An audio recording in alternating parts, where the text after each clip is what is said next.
मैत्रिणींनो, जसं आपण गाड्यावरती बाहेर बटाटा भजी खातो, तशीच बटाटा भजीची रेसिपी मी आज तुमच्यासोबत शेअर करणार आहे. अतिशय क्रिस्पी आणि तासनतास अशीच कुरकुरीत राहणारी भजीची रेसिपी मी तुमच्यासोबत शेअर करणार आहे. काही टिप्स मी तुम्हाला शेअर केलेल्या आहेत. त्या जर टिप्स तुम्ही फॉलो केल्या, तर तुम्ही देखील घरच्या घरी असेच क्रिस्पी बटाटा भजी बनवून तयार करू शकतात. तर चला रेसिपीला सुरुवात करूया. आणि मैत्रिणींनो, जर रेसिपी आवडली तर चॅनलला सबस्क्राईब करा. बाजूची बेल घंटासुद्धा दाबा. म्हणजेच जेव्हा जेव्हा मी छान छान रेसिपीज अपलोड करीन त्याचं नोटिफिकेशन तुम्हाला येत राहील आणि माझी कोणतीच रेसिपी तुम्ही मिस नाही करणार. तर चला वेळ वाया न घालवता रेसिपीला सुरुवात करूया. तर मैत्रिणींनो, तुमच्यापैकी बऱ्याच मैत्रिणींचे भजे जे आहेत ते ऑइली होत असतील.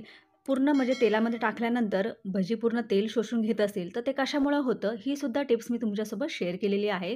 तर सर्वात आधी भजी बनवण्यासाठी आपण पीठ तयार करूया. तर इथं आपण बेसन पिठाचा वापर करणार आहोत. तर इथे मोठा कप भरून मी बेसनचं पीठ घेतलं आहे. चाळून घ्यायचं म्हणजे गुठळ्या राहणार नाही. 1 चमचा आपण त्याच्यामध्ये मीठ घालूया आणि रंगासाठी आपण याच्यामध्ये हळद घालूया. ह्या 3 जिन्नस आपण त्याच्यामध्ये घालून व्यवस्थितपणे पीठ मिक्स करून घेऊयात. पीठ जे आहे ते जास्त पातळ किंवा जास्त घट्ट पण नसावं. मीडियम कन्सिस्टन्सीचं पीठ आपल्याला तयार करायचं आहे. तर सुरुवातीला थोडंसं पाणी घालून आपण त्याच्या गुठळ्या मोडून घेऊया आणि अगदी स्मूथ असं हे पेस्ट बनवून तयार करून घेऊयात. तर अशा पद्धतीने आपल्याला पीठ मिक्स करून घ्यायचं आहे. आणि मी तुम्हाला काही टिप्ससुद्धा सांगणार आहे, की जेणेकरून भजे पूर्ण तासनतास क्रिस्पी बनून तयार होतील. हे बघा, अशा कन्सिस्टन्सीचं बॅटर आपल्याला बनवून घ्यायचं आहे. तुम्ही बघू शकतात, अतिशय पातळ पण नाही किंवा अतिशय घट्टसुद्धा नाही. जर मिश्रण घट्ट झालं तर भजी तुमची तेल शोषून घेतील आणि जर पातळ झालं तर त्याचं जे वरचं लेयर आहे ते बिलकुल पण क्रिस्पी तयार होणार नाही. त्यामुळे हे बघा, चमचा घातल्यानंतर असा चमच्याला पूर्ण कोट तयार झाला पाहिजे. म्हणजे समजून घ्यायचं की पीठ अगदी परफेक्ट तयार झालेलं आहे. तर अगदी चटपटीत भजी लागण्यासाठी मी याच्यामध्ये चिली फ्लेक्स घातलेले आहे. म्हणजेच लाल मिरची जी आहे, अख्खी लाल मिरची ती अशी कुटून याच्यावरती वरून घातलेली आहे. कोथिंबीर घालायची, तर भरपूर कोथिंबीर घालायची. म्हणजे याने काय होतं, भजे जेव्हा आपण बघतो ना, तर फारच असे अट्रॅक्टिव्ह भजे दिसतात. त्यामुळे कोथिंबीरसुद्धा घालायची. आणि हे बघा, असं आपलं दाटसर मीडियम थिकनेसवालं बॅटर हे बनवून तयार झालेलं आहे. आता हे जे बॅटर आहे ते आपण साधारण बाजूला ठेवूया 10 ते 15 मिनिटं. आणि याच्यासाठी मी किती पाणी वापरलं आहे तुम्हाला दाखवून देते. तर ग्लासभर पाणी घेतलं होतं. तर त्यातून इतकं पाणी शिल्लक राहिलेलं आहे. म्हणजे तुम्ही बघू शकतात मी इतक्या पाण्याचा वापर केलेला आहे. आता इथे मी बटाटे घेतले आहे. त्याचं वरचं साल काढून पाण्यात घालून ठेवलं म्हणजे बटाटे काळे पडत नाही. आपल्याला याचे स्लाईस बनवून घ्यायचे आहेत. तर जितके मोठे-मोठे स्लाईस तुम्ही करशाल तितकेच छान मोठे-मोठे भजे तयार होतील. आणि शक्यतो बटाटा भजी बनवताना बटाट्याची साईज थोडी मोठी घ्यायची. म्हणजे झटपट असे मोठे-मोठे आपले भजे बनून तयार होतात. हे बघा, असे मीडियम थिकनेसवाले आपल्याला स्लाईस बनवून घ्यायचे आहे. जास्त पातळही नाही आणि जास्त जाडसरही नाही. तर अशा पद्धतीने आपण सर्व बटाट्यांची स्लाईस करून घेऊया. स्लाईस केल्यानंतर पाण्यामध्येच मी त्याला ठेवून घेतलं. म्हणजेच बटाटे काळे पडणार नाही. तर साधारण एका पाण्याने पूर्णपणे असं स्वच्छ आपण धुवून घ्यायचं. म्हणजे याचं जे स्टार्च आहे पूर्णपणे निघून जातं. जर बटाट्यांमध्ये स्टार्च राहिलं तर भजी मात्र काळी पडू शकतात. त्यामुळे लक्षात असू द्या. कापल्यानंतर त्याला थंड पाण्यामध्ये छान असं भिजत ठेवायचं आणि निथळून घ्यायचं. म्हणजे बघा, तुम्ही एकदम पांढरे शुभ्र आपले स्लाइसेस बनवून तयार झालेले आहेत. तर चला आता भजी कशी बनवायची ते तुम्हाला दाखवून देते. तर जे मिश्रण आपण बनवलं होतं त्याच्यामध्ये आपल्याला एक-एक स्लाइस असं डीप करायचं आहे. तुम्ही बघू शकतात. स्लाइस याच्यामध्ये घालायचं. अशा पद्धतीने त्याला मिक्स करून घ्यायचं आणि हे बघा, असं एकदम पातळ लेयरवालं कोटिंग याच्यावरती राहिलं पाहिजे.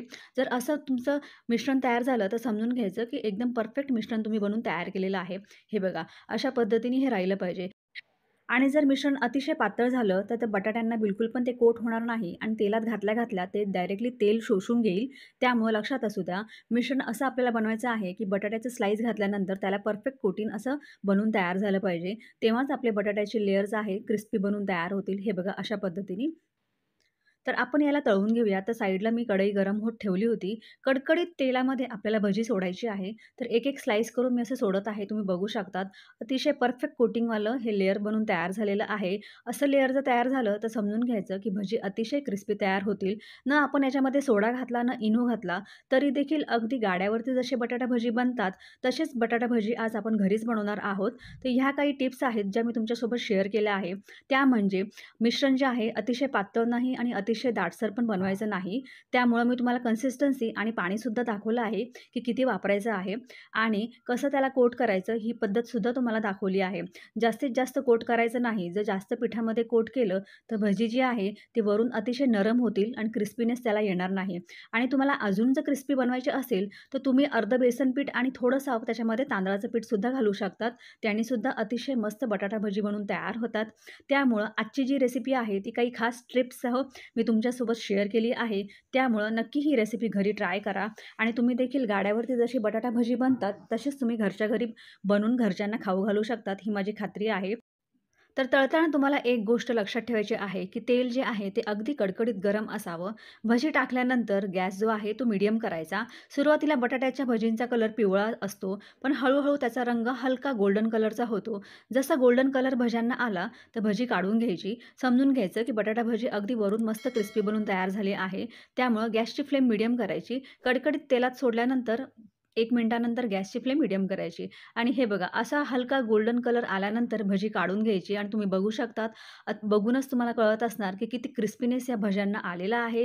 त्यामुळं मैत्रिणींनो अशीच भजी घरी ट्राय करा. ट्राय केल्यानंतर मला कमेंट करून नक्की कळवा की तुमची पण भजी कशी तयार झाली आणि त्यासोबत जे गाड्यावरती लाल चटणी भेटते तशीच मी घरीसुद्धा बनवली आहे. जर तुम्हाला जाणून घ्यायचं आहे की ही चटणी मी कशी बनवली तर कमेंट करा. मी तुमच्यासोबत ही रेसिपी नक्की शेअर करेन. तर मैत्रिणींनो अशा मस्त कुरकुरीत भज्यांना तुम्हीसुद्धा घरी ट्राय करा आणि घरच्यांना मस्त गरमागरम भजी आणि चटणी खाऊ घाला. भेटूया अशा मस्त गरमागरम आणि टेस्टी रेसिपीसोबत. तोपर्यंत धन्यवाद.